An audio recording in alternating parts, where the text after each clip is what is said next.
Well, there definitely hasn't been a lot of rain, so No. that has been a contribution to this. But looks like we do potentially have some in the forecast, Greg.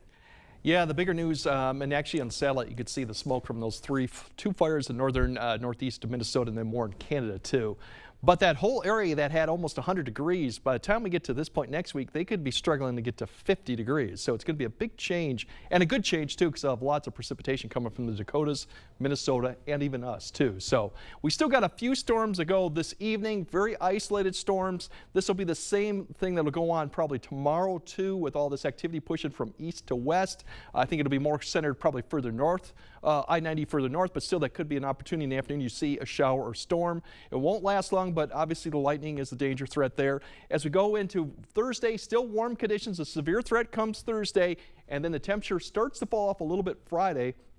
But you'll notice the temperature the weekend and next weekend really drop off. We're going to go below average, and that means the 60s are coming back. In fact, some areas may not get to 60 eventually sometime next week. So tomorrow's high is really still going to be warm. Now, it might have a few showers or storms here, so that might drop the temperatures from the 80s to the 70s briefly as it passes over. But most areas will get close to the mid 80s with a light wind too, kind of out of that southeast. So that activity will probably be early afternoon to late afternoon.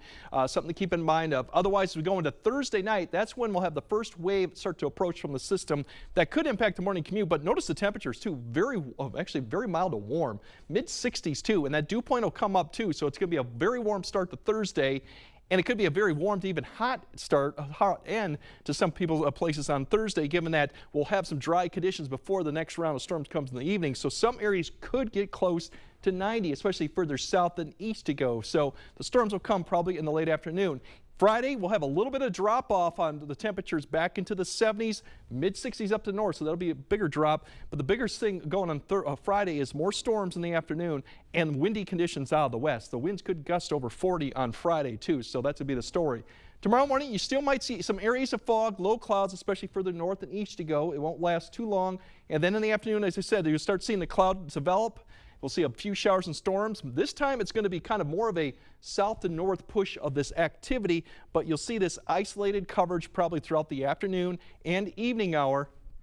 Once we get to about 7 to 8, everything will decrease. And then Thursday morning, that first line comes through. It's going to be fairly strong in Iowa, but it would weaken. But we could see a few showers or storms for some areas Thursday morning commute. It will be on the weakening side, so as it pushes further east to I-94, I'd expect not much in the way activity for like Eau Claire eastward. Cloud cover mainly as it pushes across. Then after 3 or 4, and this timing could change, that's when the next round comes. And this line that comes through could be strong to severe storms, a nice line that pushes through the area probably Thursday evening. The rest of the night will probably be quiet with the winds picking up, but we do have that opportunity for severe storms. And right now the threat really is pretty likely, and the main threat, I would say, given that they're going to move fairly quick, is going to be wind.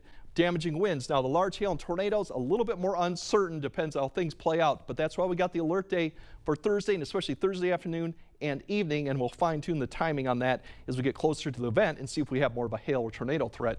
And they'll notice the other thing, the 8-day, is the temperatures back to the 60s. The weekend looks dry, but it's about a 15 to 20 degree drop in temperatures compared to this previous weekend. And then next weekend, keep an eye on Monday night through Wednesday. Wet. We have a lot of rain potentially coming, and that's when temperatures may struggle to get to 60. So the whole Midwest and Northern Plains are going to see a big temperature change and a lot more precipitation coming too as we go throughout the next 7 days, which is good news for a lot of areas too. Yeah, we've been due for it after this dry spell. Thanks, Greg.